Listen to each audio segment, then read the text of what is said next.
हाथों को उठाओ। आज जितना वचन आज आप सुने सदा के लिए आपकी लाइफ को चेंज करे। आमीन। ऊंचा ये आशीष आपकी है। आज हम जीसस क्राइस्ट के मुंह से निकले हुए जो वर्ड हैं हम उन पे मनन करेंगे। जो वचन हमने संडे छोड़ा था उसके आगे हम पढ़ेंगे, लेकिन उससे पहले जो ये गीत परमेश्वर ने गाने के लिए बोला और जो वचन यीशु मसीह के मुंह से निकला, मैं ये चाहता हूं आप पहले ये पढ़ें।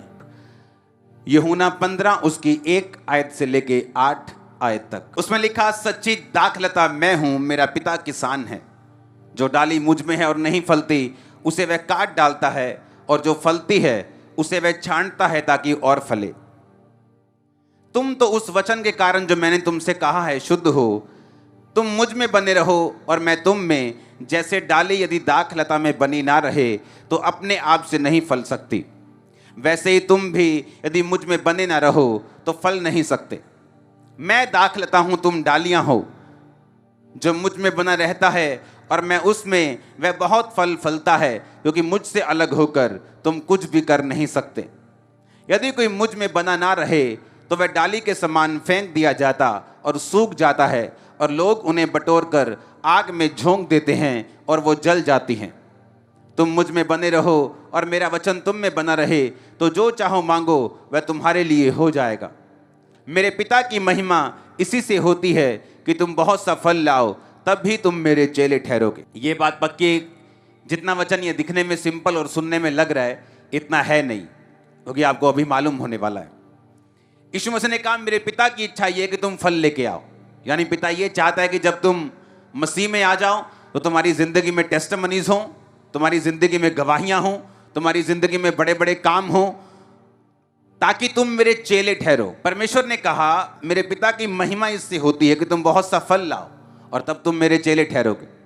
ये बात पक्की है। आप चाहे चर्च के आखिर में बैठें, चाहे फ्रंट में बैठें, आप चाहे गरीब परिवार से हैं, आप चाहे छोटे हैं बड़े हैं, कोई मायने नहीं रखता परमेश्वर के सामने। जब आप परमेश्वर में आते हैं आप सबको एक जैसा विश्वास का कटोरा दिया जाता है, एक जैसी गवाहियां आपको सुनने को मिलती हैं। और बाइबल कहती है परमेश्वर ये इसलिए आपको देता है कि उसके बाद आप फलों को लेके आएँ, आपकी लाइफ में गवाहियां हो, आपकी लाइफ में उद्धार हो, आपकी लाइफ में हीलिंग हो, और जिस काम के लिए परमेश्वर ने आपको अपने पास बुलाया वो काम आपकी लाइफ में कंप्लीट हो। अब जो सुनने वाली बात ये है, ध्यान से, परमेश्वर ने कहा, मैं दाखलता हूं, मेरा बाप मेरा पिता किसान है, तुम डालियां हो। तुम क्या हो? तुम डालियां हो। उसने कहा, मेरा पिता तुम्हें छांटता है।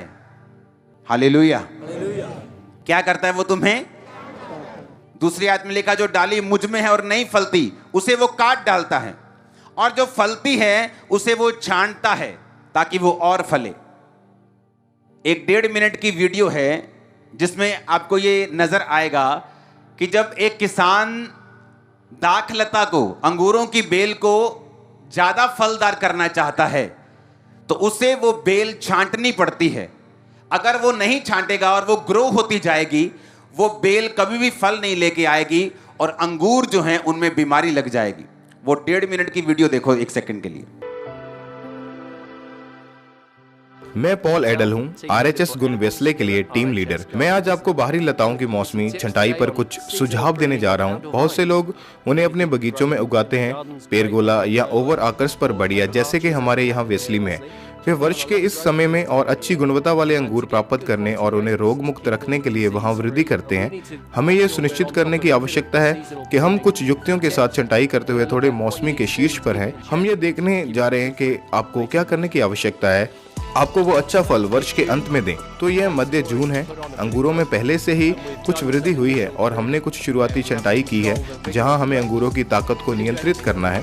अगर हम हर जगह पत्तियों के साथ कुछ नहीं करते तो हर जगह काफी पेचीदा गंदगी के साथ छूट होता है, जिससे फफूंदी लगने की संभावना बढ़ जाती है और फिर बाद में बड़े गुच्छों पर बोटेटिस और बहुत सारे अंगूरों का उत्पादन होगा जो कि काफी छोटा होगा और शायद अधिक फैला हुआ बेल होगा।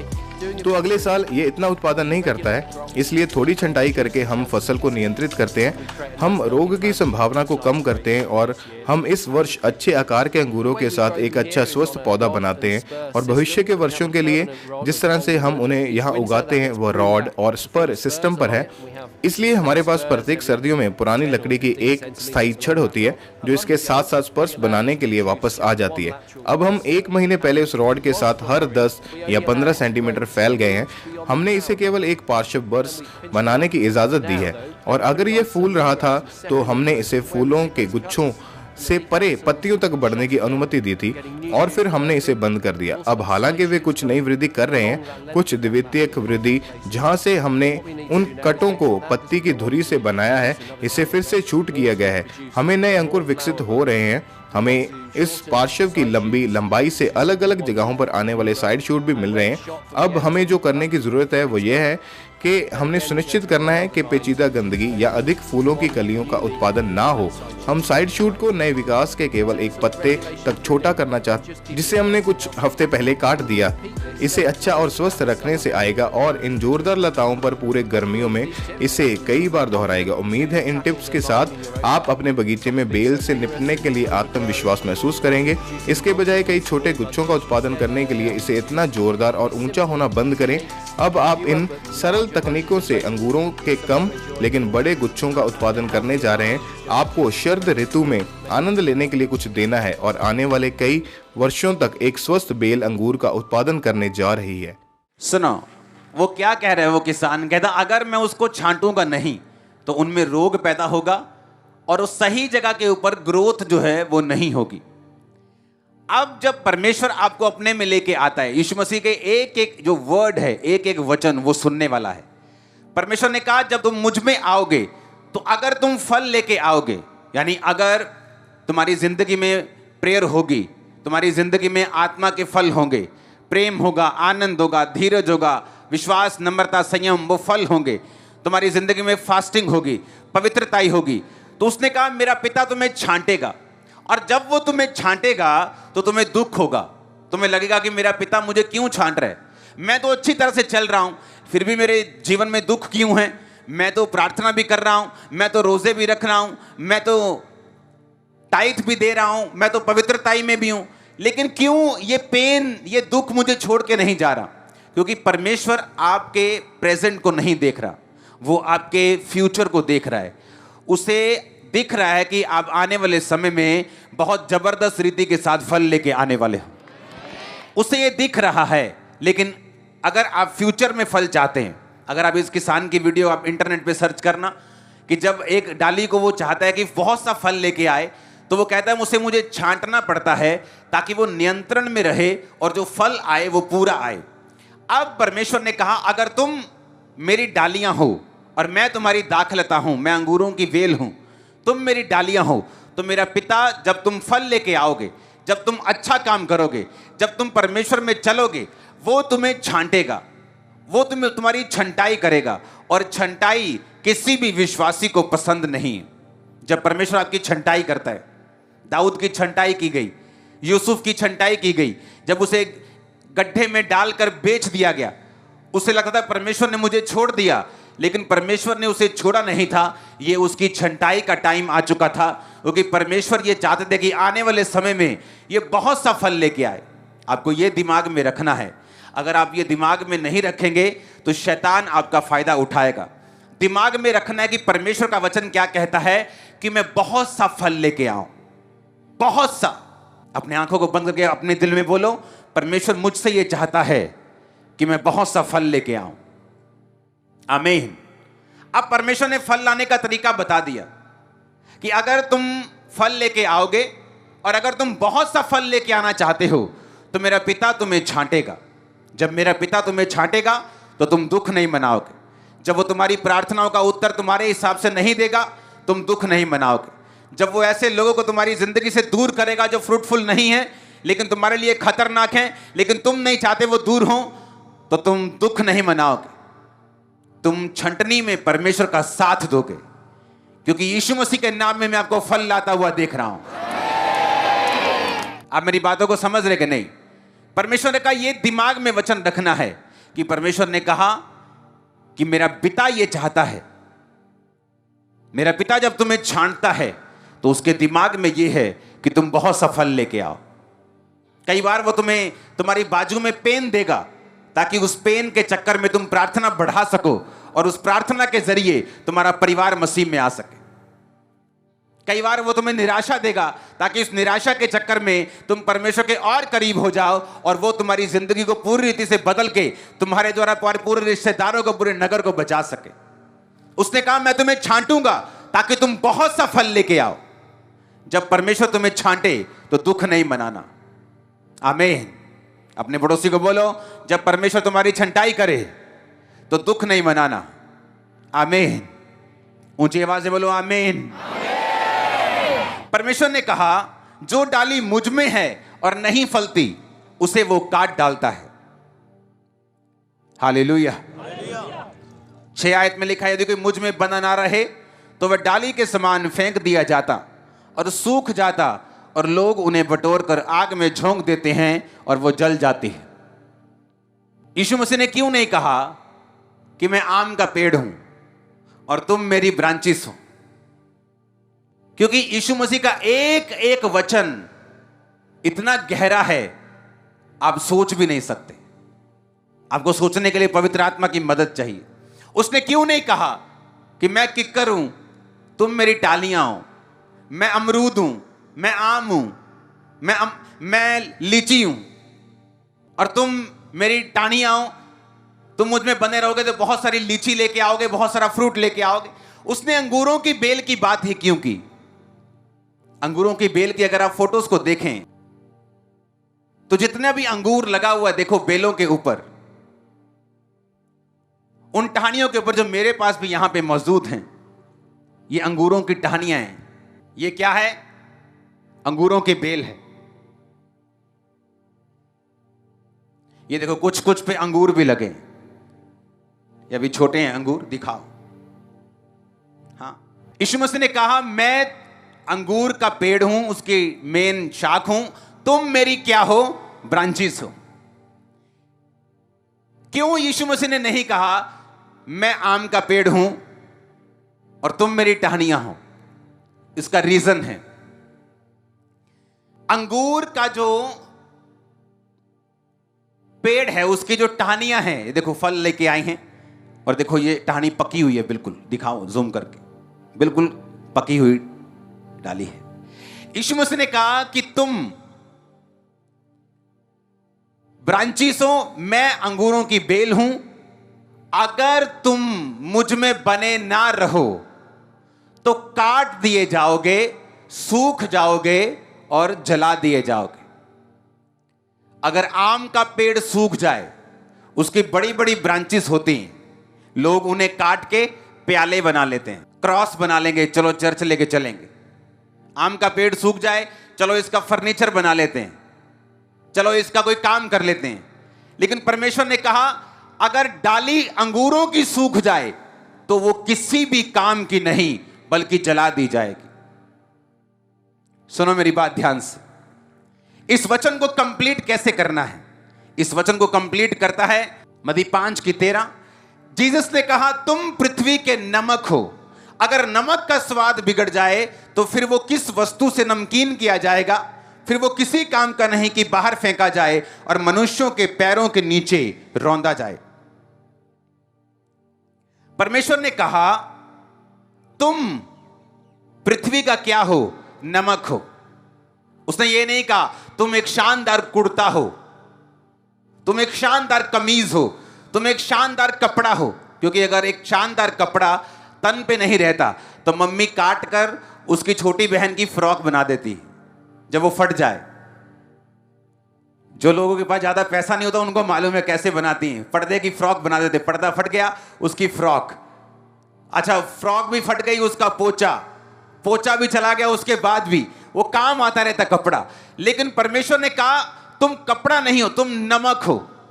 कहता अगर नमक खराब हो गया तो फिर धत तेरे की, वो किसी काम का नहीं, मनुष्यों के पैरों के नीचे रौंदा जाएगा। उसने कहा अगर वो व्यभिचार, वो गलती अविश्वासी करे तो हो सकता है उसकी जिंदगी किसी ना किसी काम आ जाए, लेकिन अगर एक विश्वासी बिगड़ जाएगा तो वो किसी काम का नहीं, वो पैरों के नीचे रौंदा जाएगा, अविश्वासी से बुरी हालत हो जाएगी और वो किसी काम का नहीं होगा। मसीह में आने के बाद सिनेरियो चेंज हो गया। मसीह में आने के बाद सारी परिस्थिति बदल गई। परमेश्वर ने कहा अब तुम अंगूरों की बेल की टाहनियां हो, पर यह बात अब तुम याद रखना, तुम मुझ में हो तो फलते रहोगे।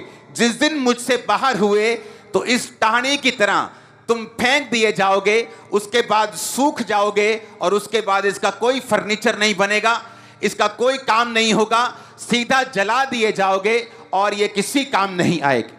हालेलुया! कितने इन बातों को समझ रहे हैं? इसीलिए परमेश्वर ने कहा तुम टाहनियां हो, तुम ब्रांचेस हो, लेकिन किसकी? अंगूरों की। कि अगर तुम क्रिश्चियन होके बिगड़ गए तो तुम्हारी हालत अविश्वासियों से भी बुरी होगी, तुम्हारी हालत दूसरे लोगों से भी ज्यादा खराब होगी, तुम उनसे भी कहीं अधिक गरीबी और श्राप और बीमारियों के नीचे होगे, क्योंकि परमेश्वर ने कहा तुम मुझसे अलग होकर कुछ नहीं कर सकते। परमेश्वर ने कहा तुम पाप में थे और मुझ में आए, अगर फिर पाप में चले गए इससे अच्छा होता कि तुम आते ही नहीं, क्योंकि सच्चाई को जानकर पाप में जाना आपकी हालत को 7 गुना बुरा करता है। वचन इस प्रकार बाइबल में कहता है। इसलिए परमेश्वर ने कहा तुम टाहनियां हो, तुम नमक हो। अगर नमक बिगड़ गया, अगर नमक में रेत मिल गई, अगर नमक का स्वाद बिगड़ गया, तो कोई दुनिया की सियानी औरत, डॉक्टर, साइंटिस्ट उस नमक को ठीक नहीं कर सकता। वो बिगड़ गया, अब वो कोई काम का नहीं। अब वो पैरों के नीचे लिखा फेंक दिया जाएगा और मनुष्यों के पैरों के वो नीचे आएगा।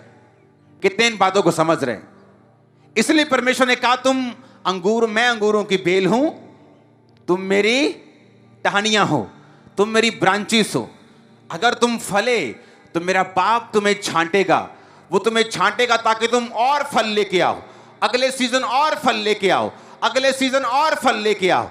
जो मेरे पिता के वचन पे रहेगा हर सीजन में नया फल और बड़ा फल लेके आएगा। पिता का वचन कहते हैं यीशु मसीह के नाम में जो वफादारी के साथ उसके वचनों पे खड़े हैं, आप और आपका परिवार 100 गुना फलों को लाने के लिए और शॉक सरप्राइज देने के लिए तैयार हो जाओ।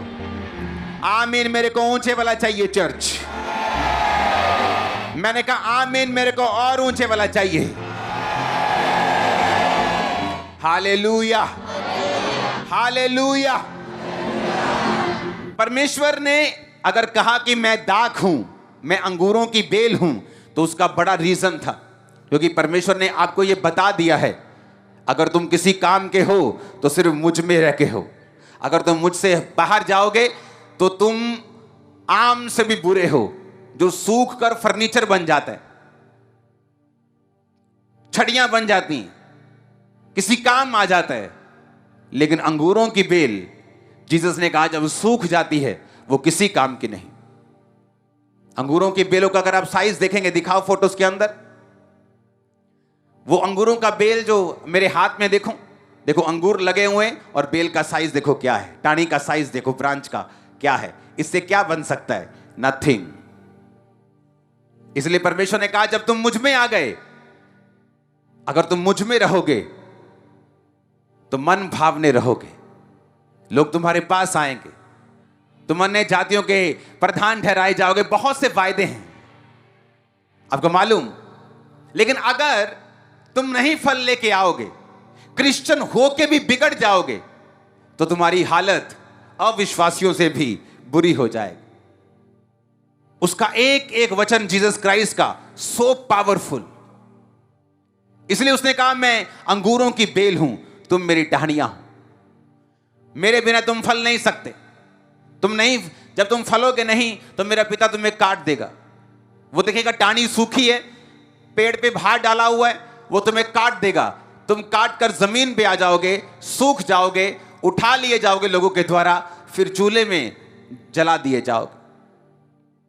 पर अगर तुम फलोगे, तुम थोड़ा सा फल लेके आओगे, तो मेरा पिता तुम्हें छांटेगा, तुम अगले साल और फल लेके आओगे, अगले सीजन और फल लेके आओगे, तुम्हारी गवाहियां बनती जाएंगी, तुम अगले लेवल पे जाओगे, आगे बढ़ते जाओगे, तुम्हारा दुख तुम भूल जाओगे, जिस तरह पानी बहता हुआ हो तुम भूल जाते हो।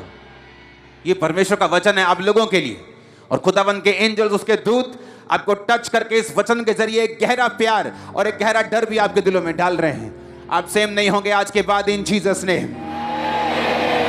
Hallelujah, hallelujah.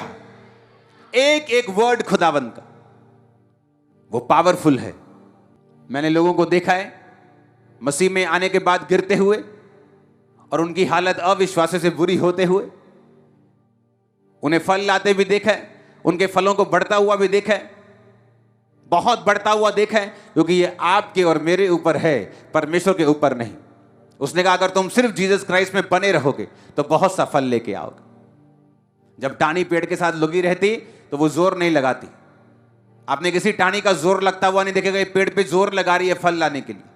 वो सिर्फ जीसस क्राइस्ट में अगर बनी है, वो पेड़ में अगर बनी हुई है, जस्ट बने रहना है, चर्च आना, वचन को सुनना, प्रार्थना को करना, जो वचन मालूम होते हैं उनको कंप्लीट करना, उनको पूरा करना, जस्ट यही काम आपने करना है। परमेश्वर ने कहा अगर तू विश्वास करेगी तो मेरी महिमा को देखेगी।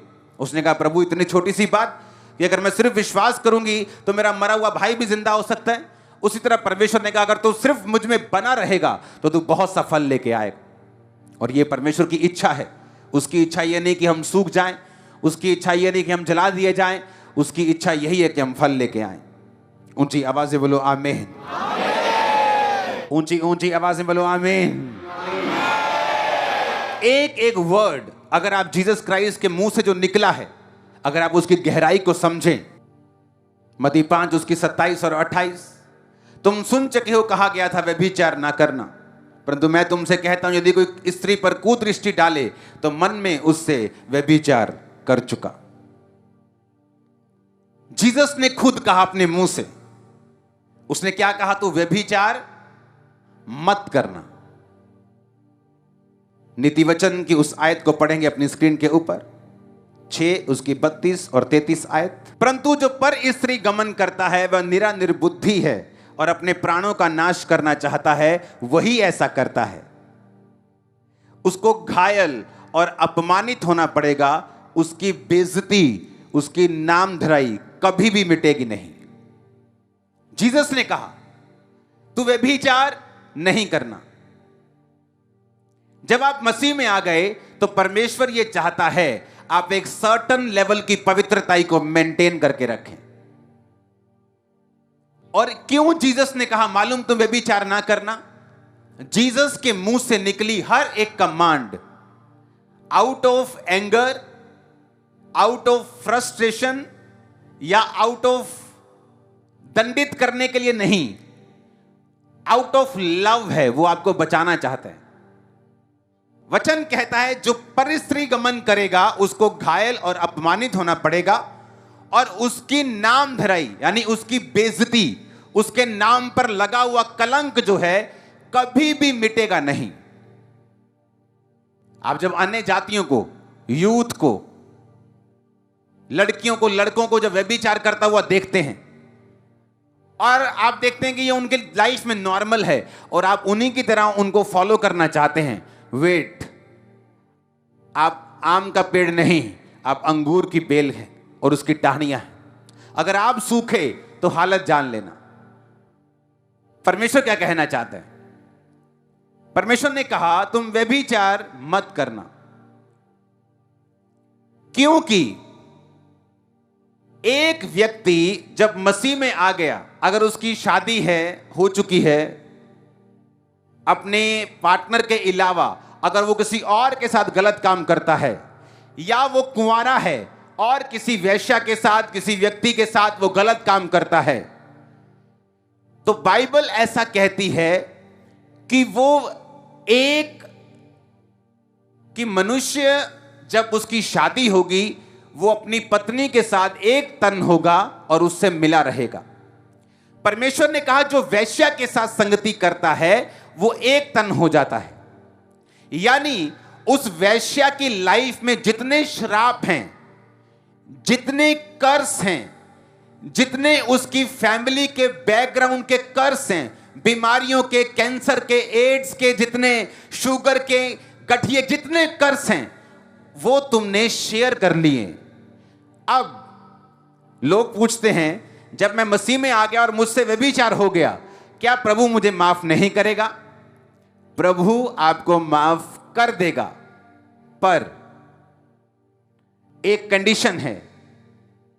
आप रास्ते में मान लो जा रहे, एक बंदा जा रहा है रास्ते में, उसका एक्सीडेंट हो गया और उसकी एक बाजू टूट गई और डॉक्टरों ने उसे काट दिया, क्योंकि वो रफ ड्राइविंग करता था, शराब पी के रोड पे निकल जाता था, मस्तियां करता था रोड पे, और उसका एक्सीडेंट हुआ, एक बाजू काट दी गई। उसने फिर फैसला किया, आज से मैं शराब नहीं पीऊंगा और जब रोड पे जाऊंगा अच्छी रीति के साथ चलूंगा और कभी भी मस्ती नहीं करूंगा और कभी भी शरारत नहीं करूंगा।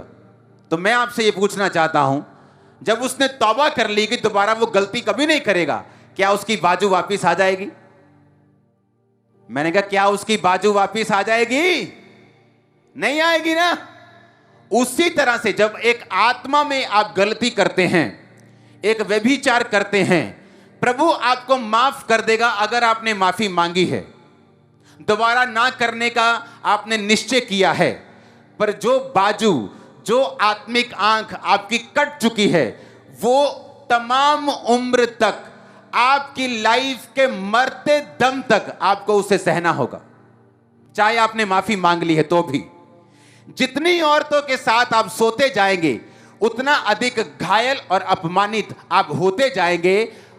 दाऊद, जब उसने व्यभिचार किया बैतशबा के साथ और उसके पति को मरवा दिया, और नातान आया और उसने कहा कि तूने ये गलत किया, तूने जो तलवार चलाई तेरे घर पे भी तलवार चलेगी, तूने जो व्यभिचार किया तेरे घराने में भी अब ऐसा ही होगा।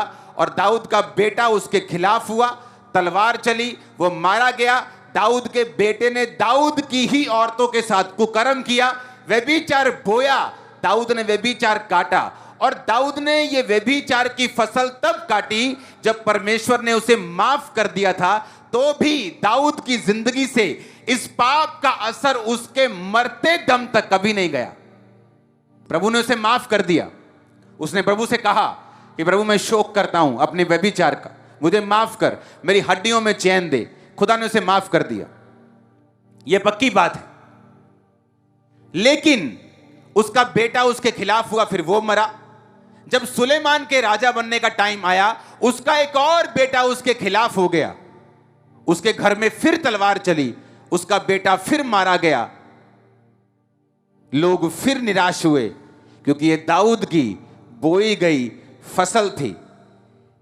पाप माफ हो सकता है, पर उसके कॉन्सिक्वेंसेस, उसका असर आप और आपके परिवार पर कभी भी आपकी जिंदगी भर खत्म नहीं होगा। यह बात को याद रखना। माफ वो कर देगा आपको। आपने व्यभिचार कर लिया, अपनी गर्लफ्रेंड के साथ सो गए, आपने माफी मांगी, आपको माफी मिल गई, बट उस पाप का जो कॉन्सिक्वेंसेस, जो असर है आपकी लाइफ पर, आपके मरते दम तक। दाऊद 70 साल का था। इमेजिन करो, 40-45 साल की उम्र में उसने पाप किया, और 70 साल की उम्र तक भी, माफ होने के बाद भी वो कॉन्सिक्वेंसेस, उस असर ने उसकी लाइफ का पीछा नहीं छोड़ा। जितनी औरतों के साथ मैंने देखा, लोग जो व्यभिचार में होते हैं, औरतों के साथ अलग अलग, बंदों के साथ अलग अलग सोते हैं, एंड में उनकी लाइफ इतनी उस लेवल पर प्रभावित हो चुकी होती है कि अगर वो माफी भी मांग लेते हैं तो अच्छी बात है, लेकिन वो असर उनकी लाइफ से खत्म नहीं होगा। क्योंकि बाइबल कहती है, जिसके साथ तुम एक तन होते हो वो तुम एक हो जाते हो। उसका सारा श्राप तुम्हारा, उसका सारा संघर्ष तुम्हारा, और लाइफ लॉन्ग तुम्हारे जीते जी वो असर तुम्हारी लाइफ को छोड़कर कभी नहीं जाएगा। चाहे तुम उस व्यक्ति को छोड़ दो, तुम्हें मालूम भी ना हो वो व्यक्ति कहाँ है, लेकिन माफी मांगने के बाद भी वो असर तुम्हारी जिंदगी को छोड़ के नहीं जाएगा। तो इसका मतलब क्या माफी ना मांगे? नहीं मांगनी चाहिए, क्योंकि हो सकता है आज एक बाजू उसकी चली गई, कल को फिर शराब पी के जाएगा रोड पे, दोनों टांगे चली जाएं। तो इससे अच्छा यही है कि जब एक बाजू चली गई, तो उसको सीख के रूप में लेके अब एक बाजू और दो टांगों के साथ जीवन अच्छी तरह से बिताया जाए परमेश्वर में, जो हो गया वो हो गया। अब कोई मूर्ख ही होगा जो ये कहेगा नहीं नहीं मेरी कौन सा बाजू वापिस आनी है, अब मैं फिर वही काम करूंगा, तो हो सकता है दूसरी भी चली जाए, टांगे भी चली जाए, आंखें भी चली जाएंगी, मौत भी हो जाए। हालेलुया। इसीलिए जो लोग व्यभिचार में होते हैं उनको माफी तो मिल जाती है, लेकिन वो एक सर्टन लेवल की हिंड्रेंस, एक रुकावट, एक संघर्ष अपनी लाइफ में वो हमेशा रखा हुआ देखते हैं और वो सोचते हैं कि क्यों मेरी लाइफ में ऐसा हो रहा है। एक सर्टन लेवल की पवित्रताई परमेश्वर आपसे डिमांड करता है, क्योंकि जीसस क्राइस्ट के मुंह से निकला हुआ एक एक वचन बहुत पावरफुल है और असरदार है। अगर वो कहता है व्यभिचार मत कर तो मत कर, इसमें तेरा फायदा है। उसने कहा अगर तूने आंखों से व्यभिचार किया, तूने आंखों से कुदृष्टि डाली, तो तू व्यभिचार कर चुका। क्यों शैतान इस पाप में आपको गिराने की कोशिश करता है? इसीलिए क्योंकि उसे मालूम है अगर तू ये पाप करेगा तो उसका असर वो तुम्हारी लाइफ में लाइफ लॉन्ग लेके चलेगा, मरते दम तक। तुम 80 के हो जाओ तब भी, 90 के हो जाओ तब भी। इसीलिए शैतान का पूरा जोर रहता है इंटरनेट के जरिए, इंस्टाग्राम के जरिए, टिकटॉक के जरिए, कि वो पूरा व्यभिचार इंसानों के दिल में डाले और वो गलत कामों को करें। हालेलुया। नीति वचन 7 अगर आप पूरा पढ़ेंगे तो उसमें संसारिक प्रेम के बारे में लिखा है। वो ऐसा प्रेम जो शैतानी है, जो शारीरिक है, जो अनैतिक संबंधों की ओर लेके जाता है, और उस प्रेम का कितना बुरा असर होगा उसके बारे में भी लिखा है। इसलिए परमेश्वर ने कहा जो व्यभिचार में गिर सकता है वो शादी करवा ले, वो मैरिज करवाए। अगर तुम कुंवारे नहीं रह सकते तो मैरिज करवाओ, लेकिन अगर तुम पाप में गिरोगे तो याद रखो वो लाइफ लॉन्ग वो तुम्हारी लाइफ में रहेगा। मुझे मालूम है आपको डर तो लगेगा ये वचन सुन के, लेकिन ये एक सच्चाई है जिसे मोड़ा नहीं जा सकता। सैमसंग ने पाप किया, व्यभिचार किया, उसकी आंखें निकल गई, खुदा से माफी मांगी, आंखें वापिस तो नहीं आई, पावर वापिस आ गई, फिर से वो काम करने लगा और हिला दिया पूरा मंदिर, लेकिन आंखें वापिस नहीं आई। जब जागो तभी सवेरा। जो गुनाह करते हो छोड़ दो, वो चैटिंग डिलीट करो, वो शैतानी पिक्चर्स, वो न्यूड पिक्चर्स, वो गंदी पिक्चर्स, वो नंगी पिक्चर्स डिलीट करो, खत्म करो इस पाप को, क्योंकि ये आपको खा रहा है। आपके पास्टर को फर्क नहीं पड़ेगा, आपके किसी बंदे को फर्क नहीं पड़ेगा, वो आपको फर्क पड़ेगा। आने वाली आपकी जनरेशन, आपके बच्चों तक उसका असर जाने वाला है अगर आप उसे छोड़ेंगे नहीं तो। इसलिए शैतान का पूरा जोर लगा है इंटरनेट के जरिए पूरी वो वल्गर चीजों को फैलाए, नंगी चीजों को फैलाए। जो नंगी लड़कियां लोग सीडी लाके देखते थे अब इंटरनेट पे आराम से मिल जाती, क्योंकि शैतान का फुल जोर है कि आपको इस पाप में फंसाए। उसको मालूम है इस पाप का असर क्या है।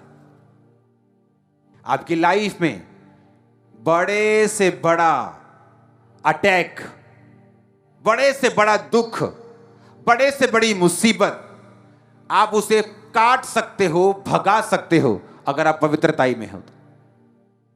पवित्रताई एक गुण नहीं, पवित्रताई एक फायर है, एक पावर है, एक ताकत है, एक हथियार है जो बड़े से बड़े अटैक को फिनिश कर सकती है आपकी लाइफ से।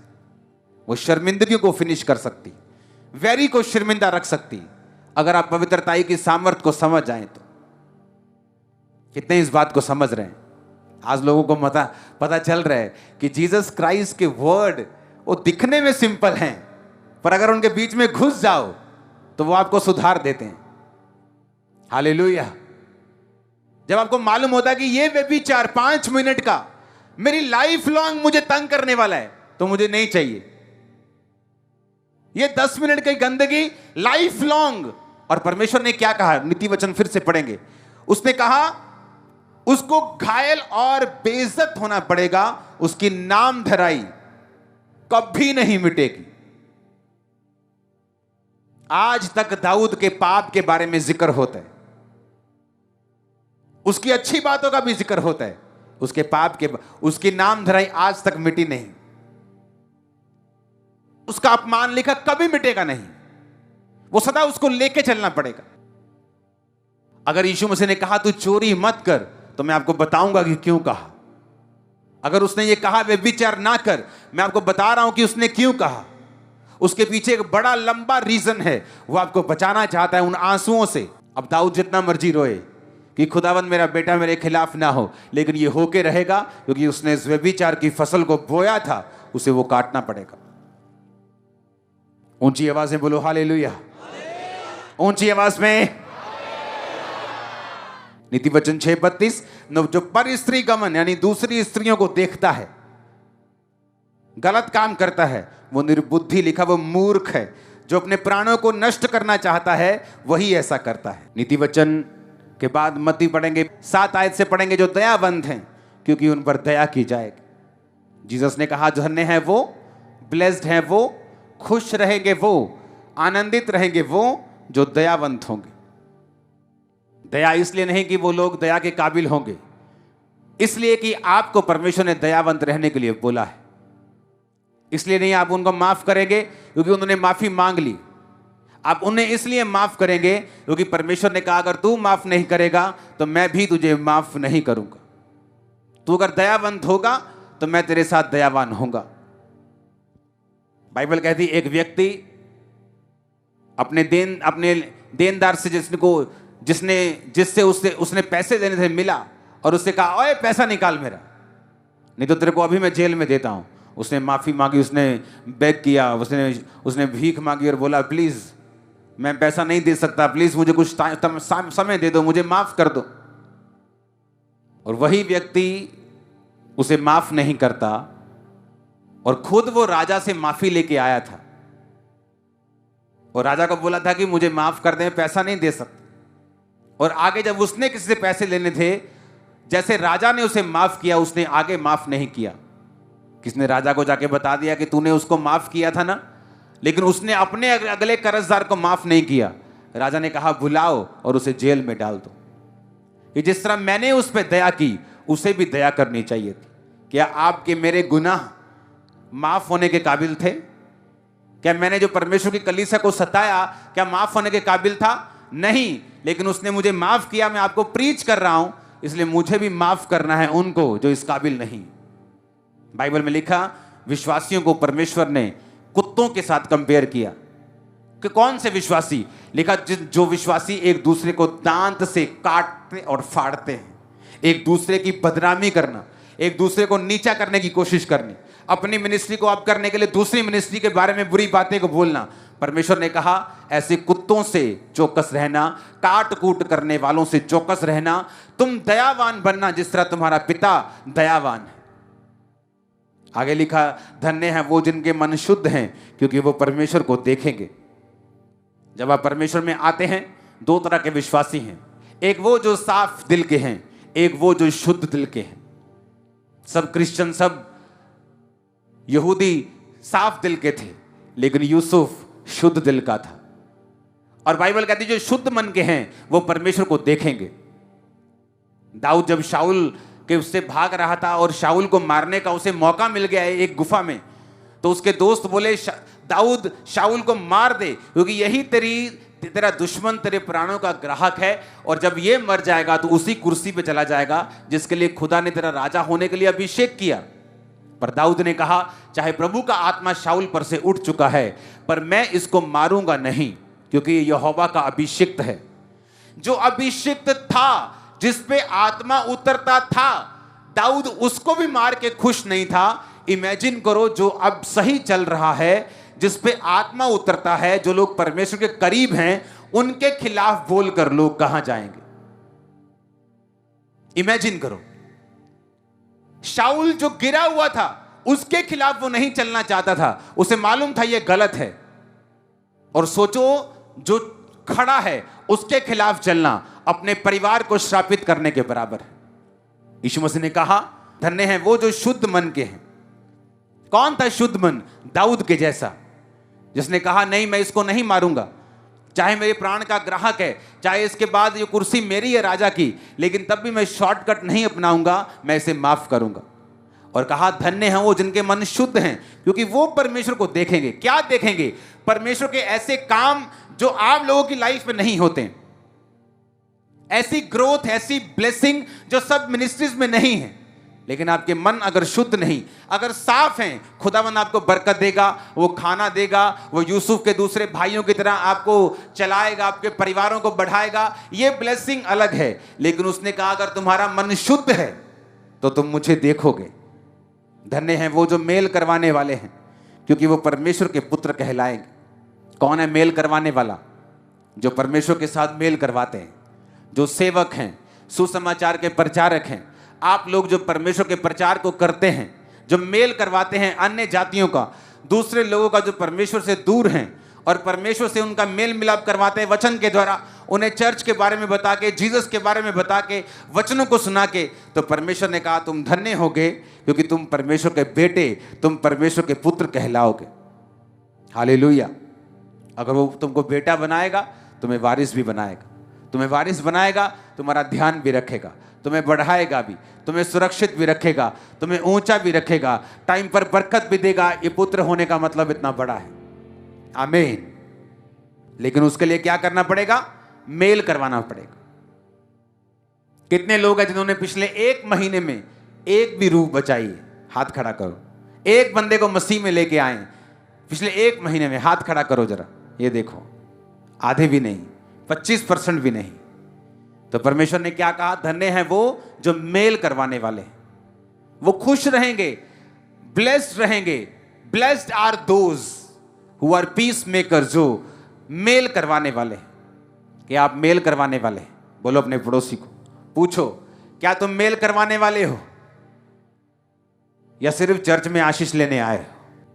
लेकिन यीशु ने कहा जो मेल करवाने वाले हैं मेरे पुत्र कहलाएंगे, मेरे बच्चे कहलाएंगे, मेरे बेटे मेरी बेटियां कहलाएंगे। आमीन। धन्य हैं वो जो धर्म के कारण सताए जाते हैं, क्योंकि स्वर्ग का राज्य उन्हीं का है।